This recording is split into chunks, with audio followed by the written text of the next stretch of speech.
Antes de nós sairmos de casa, sempre nós gostamos de lembrar que já estamos amparados pela espiritualidade, porque é o nosso elo, é o nosso pensamento.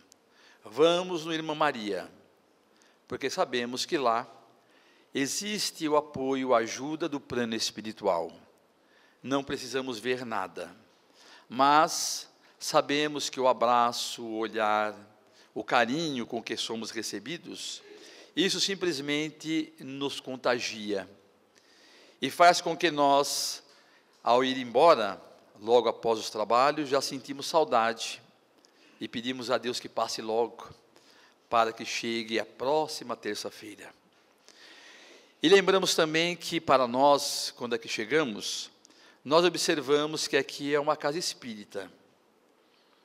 André Luiz, no entanto, nos diz que para a espiritualidade é um verdadeiro pronto socorro, aonde são acolhidos, para onde são trazidos inúmeros irmãos desencarnados em situações terríveis.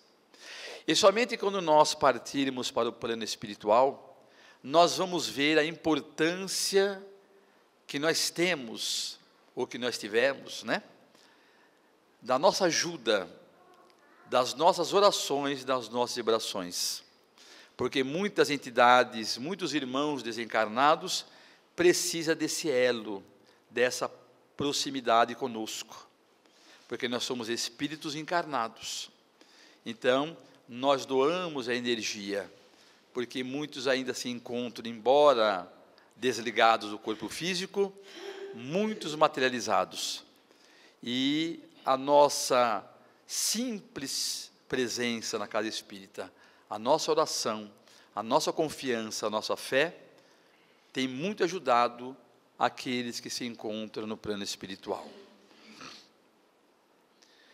Nós escolhemos para um tema da noite um assunto muito complexo, mas muito importante para todos nós que somos espíritas, porque mesmo sendo espírita, nós questionamos inúmeras vezes os porquês de tantas tragédias, de tantas mortes. E o tema da noite é resgates coletivos, mortes coletivas.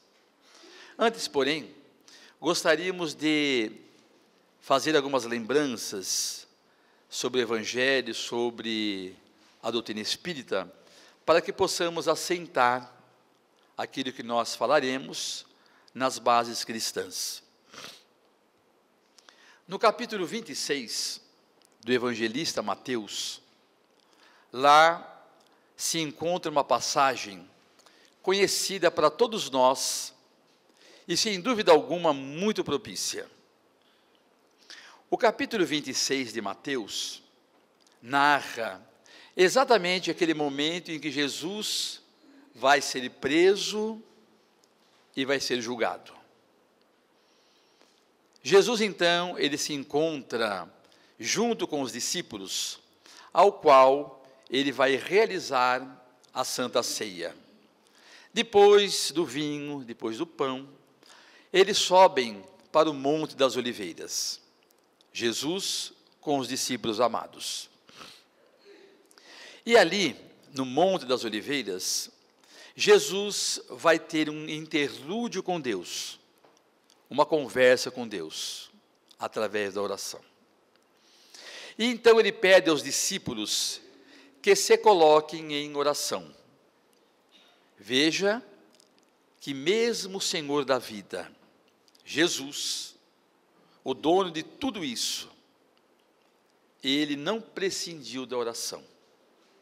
Além de que, pediu também aos discípulos que o acompanhassem naquele momento fatídico, ao qual, dizia ele, que o espírito estaria preparado, mas a carne é fraca. Desculpe.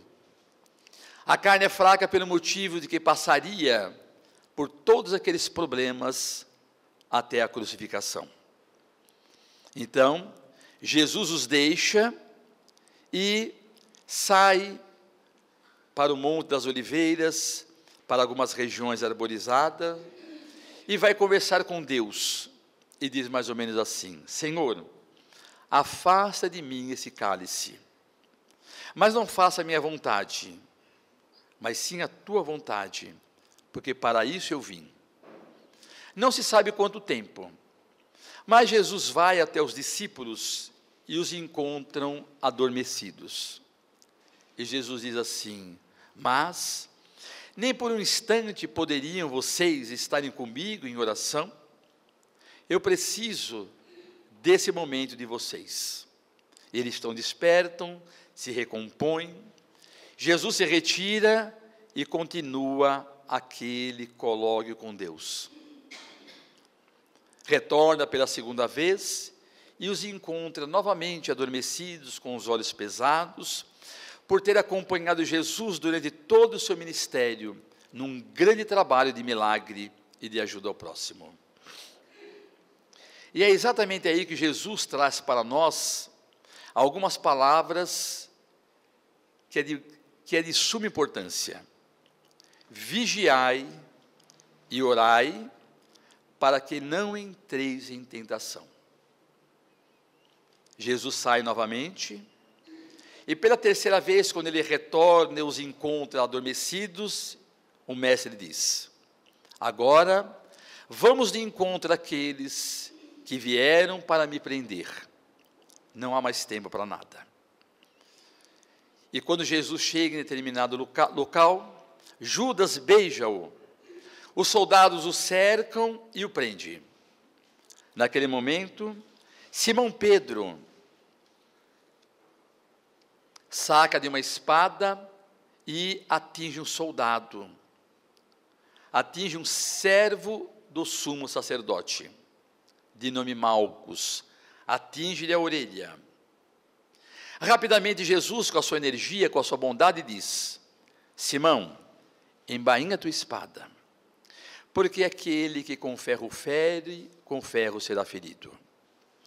Jesus então agacha-se, coloca as mãos na orelha de Malcos e restabelece, porque ele sabia que os soldados romanos, eles eram exímios lutadores e exterminariam os discípulos rapidamente e facilmente. Mas, como estaria no Evangelho que aqueles a quem Jesus foi prometido, nenhum haveria de se perder, Jesus protege a todos. Dessa forma, nós começaremos a analisar duas questões básicas. A primeira é: vigiai e orai. Percebe que Jesus diz aos discípulos, e naquele mesmo instante, dali a pouco, Simão Pedro, em desequilíbrio, atinge o semelhante. E aí, nós observamos o quanto é importante a nossa vigilância. Somente conseguiremos realizar uma boa prece, uma oração, se nós conseguirmos nos manter vigilantes durante todo o dia. Esse é o nosso papel. Esse é a nossa tarefa. Porque em inúmeras casas aos quais nós frequentamos e visitamos, nós observamos que nós não temos muitas provações e expiações com o nosso corpo. Nós enxergamos, ouvimos, falamos, gesticulamos, caminhamos. Podemos ter o nosso corpo tranquilamente nas suas funções que estão tranquilas, mas se nós não temos a aprovação do corpo físico, com certeza nós temos a aprovação do espírito. Esse ser eterno ao qual Deus criou simples e ignorantes, que vem lutando a cada nova existência para a evolução. E como a doutrina espírita não é uma doutrina de imposição, mas sim de exposição, nós vamos observar o que é que está em desacordo conosco. E aí nós vamos observando que nós temos que lutar contra o homem velho. O homem novo é aquele que num dia de hoje deixou as suas casas, deixamos as nossas casas e viemos aqui no Irmã Maria para aprender um pouquinho mais. a boa nova, a boa lição, novas regras de comportamento, de conduta e de ética. Mas o espírito milenar que traz ainda o passado culposo, luta com todas as forças contra aquilo que estamos aprendendo. Diante disso, nós estamos lutando, ou deveremos lutar contra o quê? Contra o orgulho, a vaidade, o egoísmo, a arrogância, o ciúme, a raiva, a inveja, a mágoa, inúmeras coisas que nos prendem ainda a esse planeta de expiações e de provas. Então, se nós passamos um dia em atritos, em brigas, em desavenças, como é que à noite nós conseguiríamos orar? É muito difícil, porque Emmanuel diz que o número de desencarnados são 3 vezes mais. E para eles não tem fronteira. Eles adentram desde a casa espírita até os nossos lares, a nossa casa, o nosso campo de trabalho, aonde quer que nós estejamos. E quando nós nos colocarmos em oração, eles vêm até nós e falam: você tem coragem de orar? Você que ofendeu, maltratou, xingou? Então percebe a mensagem simples e humilde de Jesus: vigiai e orai, para que não entreis em tentação. E nós lutando contra esses assédios, nós vamos nos fortalecendo, nos fortificando com a oração que nós realizamos aqui em conjunto, sempre dirigido por um amigo, ao qual nós fechamos os nossos olhos e pedimos Deus forças, porque não sabemos se daqui a pouco seremos chamados a um teste, como Simão, que havia acompanhado Jesus há 3 anos, e naquele momento, para defender Jesus, ele saca de uma espada. Jesus conta com cada um de nós, mas não pela força da espada, não pelo ódio, pela vingança, mas com amor. É isso que Jesus pede de cada um de nós. E é para isso exatamente que nós reencarnamos, para nos evoluirmos e vermos que, se hoje nós frequentamos a Irmã Maria já há 3, 4 anos, se olharmos para trás, nós vamos ver que, com certeza, todos nós melhoramos um pouquinho, todos nós. E é um pouquinho mesmo, porque a natureza não dá saltos. O que não conquistarmos nessa, haveremos de conquistar numa outra.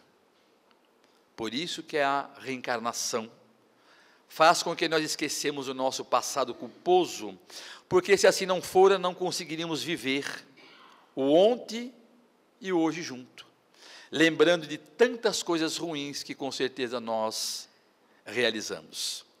Mas como Deus é misericórdia, fez com que nós esquecêssemos para termos uma vida muito mais tranquila.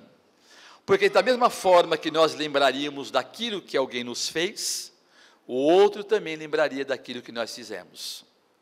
Então, esquece o passado e vamos viver bem o presente, que é agora, que é hoje. E como Jesus diz que aquele que com ferro fere, com ferro será ferido, nós lembramos perfeitamente que muitas vezes a história mostra que inúmeras pessoas, num passado distante, criaram tantas situações ruins, mas não foram pegos naquele momento. As leis humanas não conseguiram acertar as contas com eles. E somente irão despertar no mundo espiritual. E como todos nós já passamos pelos bancos escolares, né? E aprendemos um pouquinho de história, só para nós lembrarmos de uma forma muito rápida, né? Dar uma palhinha, nós vamos vendo que tivemos 1000 anos de Idade Média, Idade da Escuridão, aonde o que imperavam eram os castelos, era a nobreza, a cavalaria, que o objetivo nada mais era do que invadir cidades, saquear e escravizar e eliminar o semelhante. Outras coisas ruins também. Durante toda a Idade Média, todas as vezes que as pessoas acordavam para isso, para as invasões, para a matança, para a conquista. A partir do ano de 1415, vai surgir na Europa as grandes navegações. Isso lá com Portugal, que o objetivo era chegar nas Índias, na busca das especiarias, vão contornar o continente africano, vão entrar em contato com aquela civilização nativa, com os negros africanos, e vão começar ali já a escravizá-los. Antes de surgir a escravidão no Brasil, já existia na África. Depois, virão para o Brasil Pedro Álvares Cabral, Cristóvão Colombo, aonde vão conquistar todo o continente americano. E nós aprendemos, que Cristóvão Colombo chega na América Central e vai entrar em contato com 3 grandes civilizações, astecas, maias e os incas, que eles acreditavam numa lenda. Eles estudavam que, além mar, chegariam alguns seres exóticos que trariam coisas fabulosas para eles. E quando chega o colonizador europeu, fortemente armado, vestidos dos pés à cabeça, com roupas apropriadas para chegar em regiões totalmente desconhecidas, fortemente armados com canhões e arcabuzes e espadas, e quando o colonizador vê, naquelas civilizações simples, que não tinham como se defender, eles totalmente envolvidos em joias, em prata, em ouro, ali nasce a cobiça e a vontade de conquistar e de dominar. Embora tenham sido recebidos como amigos, isso vai facilitar a entrada deles. 80 milhões de nativos no continente americano, de norte a sul, leste a oeste, todos passarão a fio de espada. Os colonizadores espanhóis, portugueses, franceses, ingleses e holandeses adentrarão o continente americano em busca das pedras preciosas, das Amazonas. E dessa forma, como os nativos não tinham como se defender, irão todos morrerem. Outros serão escravizados. Outros serão colocados em galpões e mortos, incendiados. Inúmeros serão lançados de montanhas para a alegria dos colonizadores, que viu eles se espatifarem no chão. Frei Bartolomeu de Las Casas, que tem um livro que fala sobre a conquista do continente americano, ele relata a carnificina pelos quais passaram esses povos simples da América. Isso também lembrando da Guerra de 100 Anos, da Primeira Guerra Mundial, da Segunda Guerra Mundial, coisas que, além das conquistas, houve as questões bárbaras. E que naquele momento, nós sabemos que muitos de nós não foram pegos. Mas na nossa consciência está registrado o nosso passado culposo. E aí, embora nós conhecemos agora o Evangelho, embora nós trabalhamos na prática do amor e da caridade, que com certeza pode amenizar, sem dúvida alguma, aquilo que nós realizamos no passado, existem algumas situações em que há necessidade do pagamento. Da mesma forma que nós entramos numa loja, fazemos um crediário e queremos pagar. Mesmo que alguém diz, não, precisamos pagar. E se não tivermos quite com as nossas dívidas, com os nossos carnês, que autoridade teríamos de vir aqui e falar do Evangelho de Jesus? Seria muito difícil. Lembrando dessas questões, nós gostaríamos de falar sobre o livro Ação e Reação. Gente, o livro Ação e Reação, entre parênteses, né? É um livro importantíssimo para todos nós que somos espíritas. Por que é importantíssimo? Ele é a 9ª obra de André Luiz. Foi lançado no dia 1º de janeiro do ano de 1957.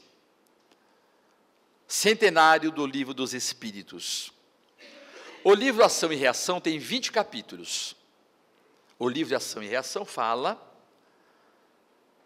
do karma, da lei do karma, da ação e reação, da causa e efeito. Ele comenta que a semeadura é livre, mas a colheita é obrigatória. E nesse livro, nós vamos entender por que nós temos esse filho problema. Porque essa minha esposa é maravilhosa. Porque esse meu marido é incrível. Porque esses meus pais são assim. Porque essa família ao qual eu estou, ou os parentes ao qual nós pertencemos, são desta ou daquela forma. Ação e Reação fala sobre os porquês dos nossos problemas financeiros, das doenças em família, das mortes prematuras, das perdas dos entes queridos. Por quê? Porque o livro dos Espíritos é a base da doutrina. E o livro Ação e Reação é praticamente a explicação do livro dos Espíritos, mostrando os porquês daquilo que passamos na nossa atual existência. E aí, nós temos aí no livro Ação e Reação, um grande repórter que nós conhecemos, né? Que chama-se André Luiz. Alguém já leu alguma obra de André Luiz? Já leram? Tá bom. André Luiz é um grande repórter, né? Que em cada livro, Nosso Lar, Os Mensageiros, Missionários da Luz, Obreiros da Vida Eterna. André Luiz é um repórter de além-túmulo. É um mentor, que um dia foi lá em Pedro Leopoldo. Chico Xavier estava deitado num quarto muito pequeno, ao lado de uma outra pessoa, e esse espírito chegou até ele e falou assim: Chico, a partir dessa semana, nós começaremos a trazer informações do mundo espiritual e vamos começar com o Nosso Lar, que é a minha história. Chico Xavier levantou, sentou, né? E perguntou para ele assim: e qual é o seu nome? E esse espírito, que para todos nós teria sido um médico, que naquele momento não se revelou, disse assim ao Chico: qual o nome dessa pessoa que está deitado aí do seu lado? E Chico teria dito: é o meu irmão, chamado André Luiz. Então, para você, do Alavante, o meu nome é André Luiz. E nessa 9ª obra, chamada Ação e Reação, está lá o título Resgates Coletivos. Todas as obras existe lá um instrutor, um mentor espiritual. Nessa obra, Ação e Reação, tem 2, tem Druso e Silas, ao qual André Luiz e Hilário, que também é um médico, estão ali se apropriando de informações. André Luiz está conversando com Druso, quando de repente, relata ele, aparece numa tela, isso no ano de 1956 praticamente, né? Uma tela, como se fosse de cinema, e naquela tela aparece um espírito, um ancião, pedindo ajuda para um acidente que acabava de acontecer numa região do Brasil, um acidente de avião, onde a aeronave transportava 14 tripulantes. Boa noite.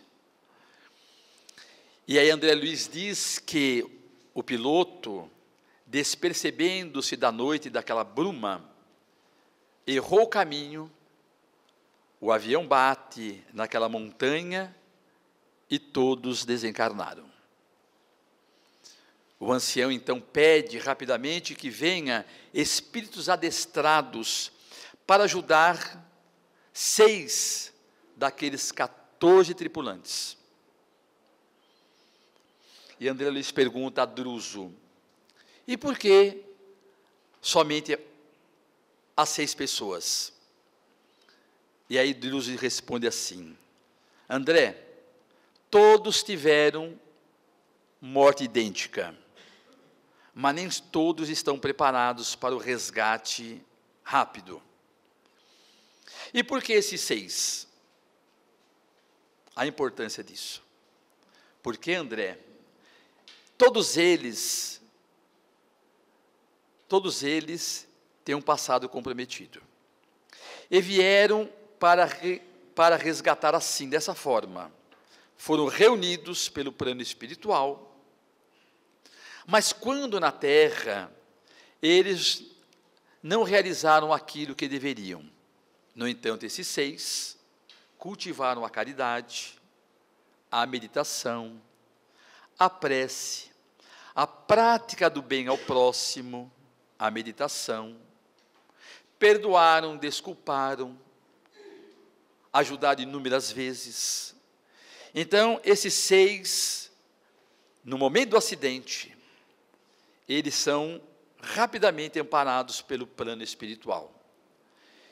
Então, espíritos adestrados saem lá daquela mansão da paz e vai em direção ao local. André Luiz está relatando e falando: eu estou vendo o avião destroço, os 14 espíritos ali em volta do corpo, os 6 já em processo de desligamento, e André Luiz relata dos outros 8, que estão caminhando de forma desesperada, gritando: o que aconteceu? O que é isso? Alguns tentando ajuntar os pedaços do corpo, num processo de extrema loucura. E aí o mentor diz: eles haveriam de passar por isso. Antes do acidente, nós já sabíamos, e todo momento, e toda situação que vai acontecer, os espíritos já correm para o local. No entanto, eles, André Luiz diz, nenhum estão desamparados. Próximo de cada um dos 8, existe um amigo espiritual orando, envolvendo na luminosidade, protegendo contra o assédio de entidades que não os do bem, que possa levá-los a outros lugares. Então, estão todos protegidos. Dessa forma, André Luiz pergunta a Druso: você conhece alguém que passou por essa experiência?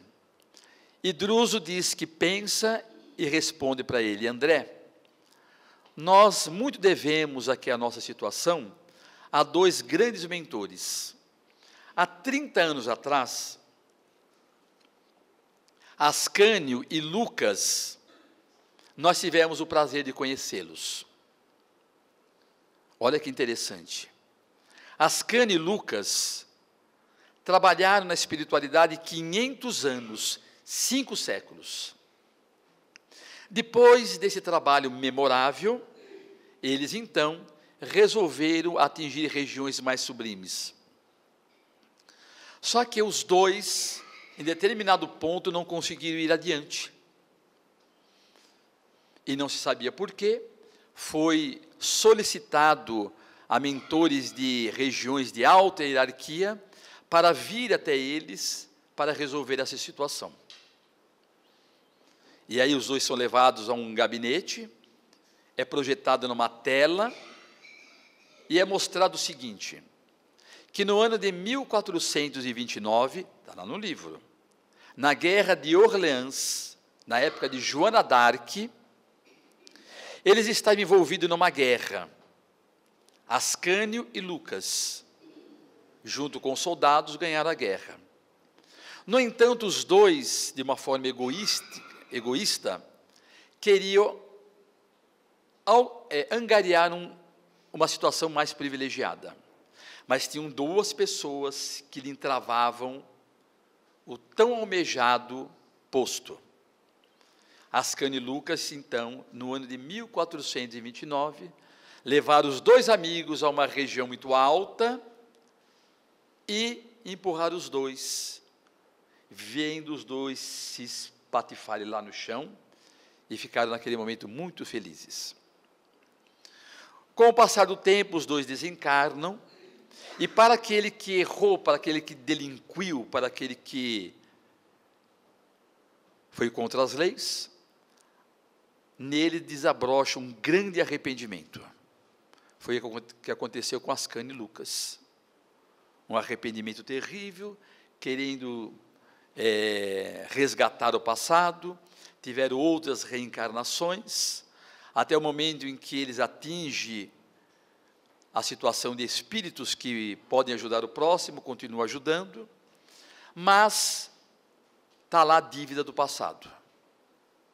E aí Druso diz para André Luiz, então há 30 anos atrás, Ascânio e Lucas resolveram reencarnar no Brasil e serem pilotos de avião. Em determinado momento, os dois seriam reunidos junto com outro grupo e, não se sabe por que, eles desencarnam. Não se sabe por que, é do motivo lá do avião, né, que sempre haverá alguém que, por um deslize, por algumas coisas, vai contribuir para que alguém venha a resgatar o passado. E assim, Ascânio e Lucas, depois, eles vão para as regiões mais sublimes. No ano de 1961, no dia 15 de dezembro, aconteceu um incêndio no circo, lá no Rio de Janeiro, em Niterói. Mais de 500 pessoas desencarnaram queimadas. E dessa forma, em 1961, Chico Xavier já atendia em Uberaba. Muitas mães, pais desesperados foram logo depois, né, para ter uma resposta do porquê daquela situação. Aonde crianças, esposa, filhos, irmãos, amigos, desencarnam de uma forma trágica. E vem uma mensagem que encontra-se no livro Cartas e Crônicas de Humberto de Campos, de Irmão X. A seguinte mensagem, mostrando que aqueles que ali estavam têm um resgate de 15 séculos passados. Eles já eram espíritos que atingiram uma situação privilegiada, como no caso de Ascânio e Lucas, mas havia necessidade do resgate pelo que eles fizeram, pelo que eles infringiram ao próximo.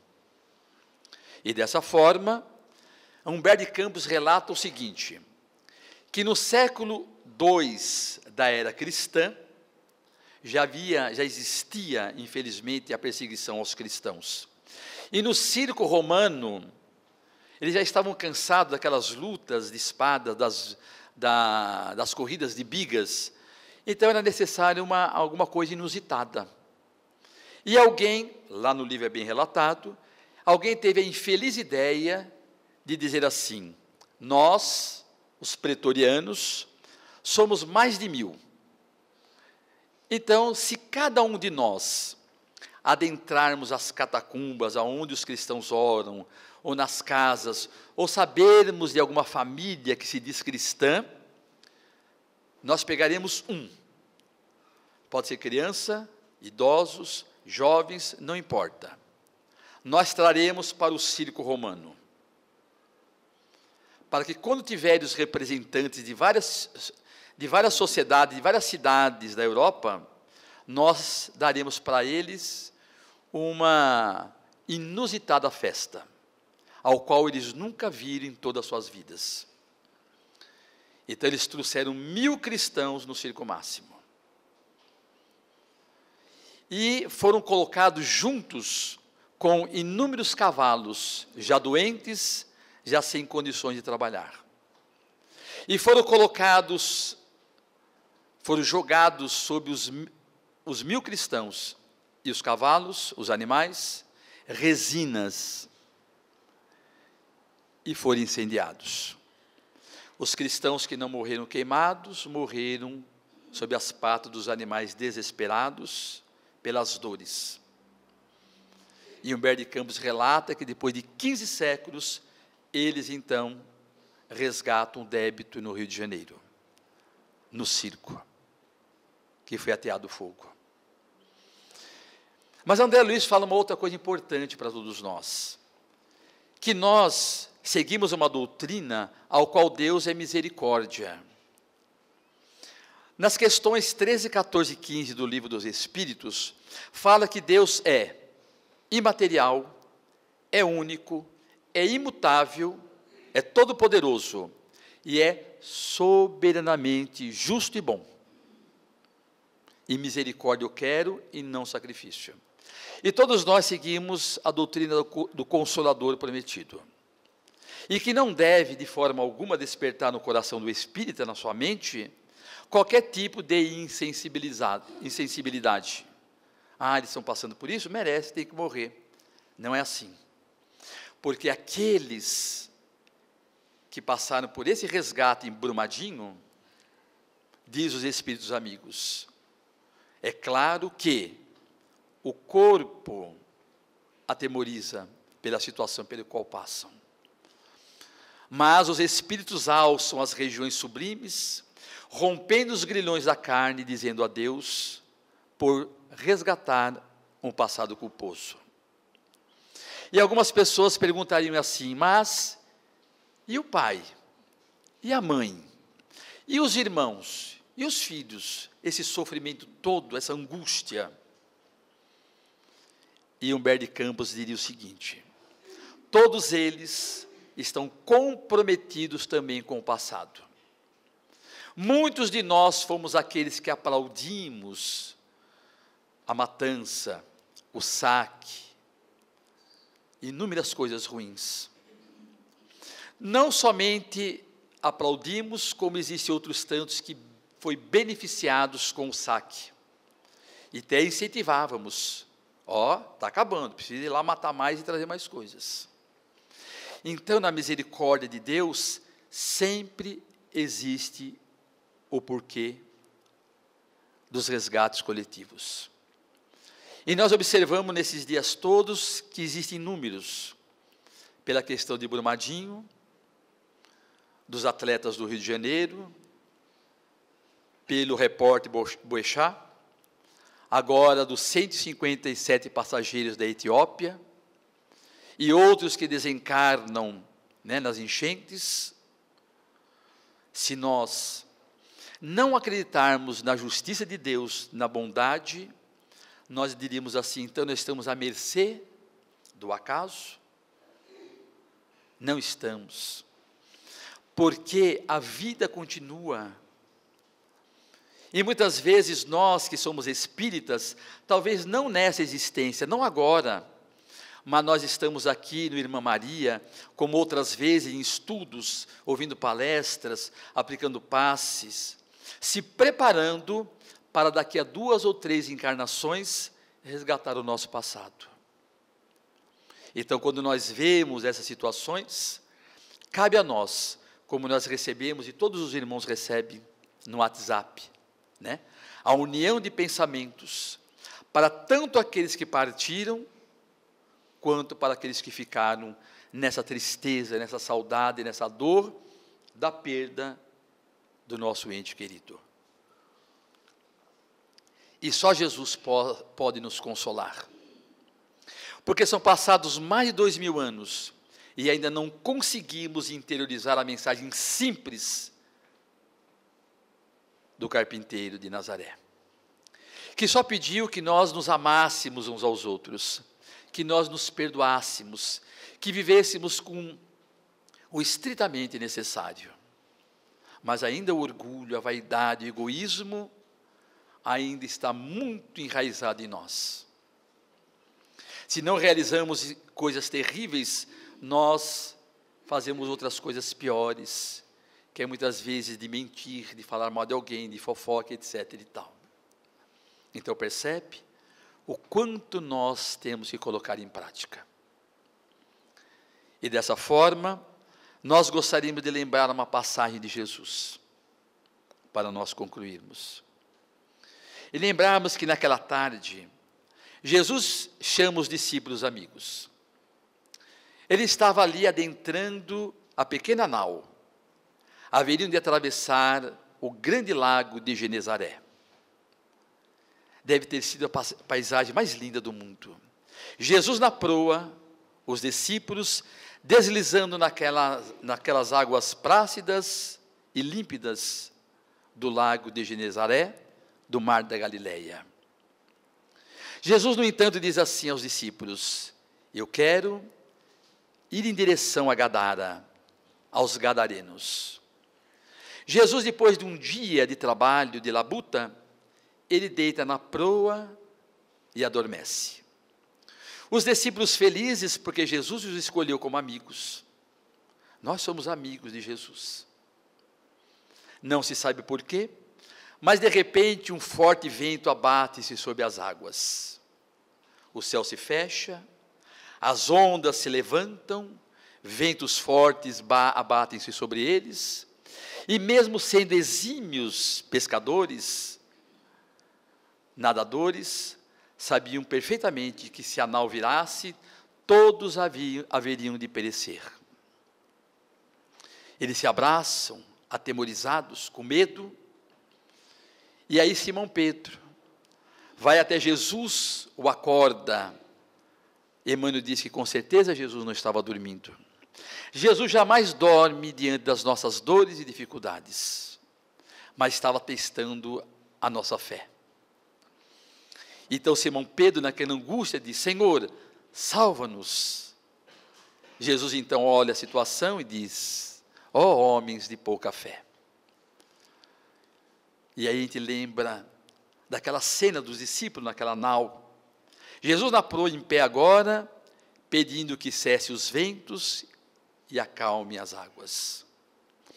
E os discípulos perguntam um para o outro: que homem é esse, que até os ventos e as águas se lhe obedecem?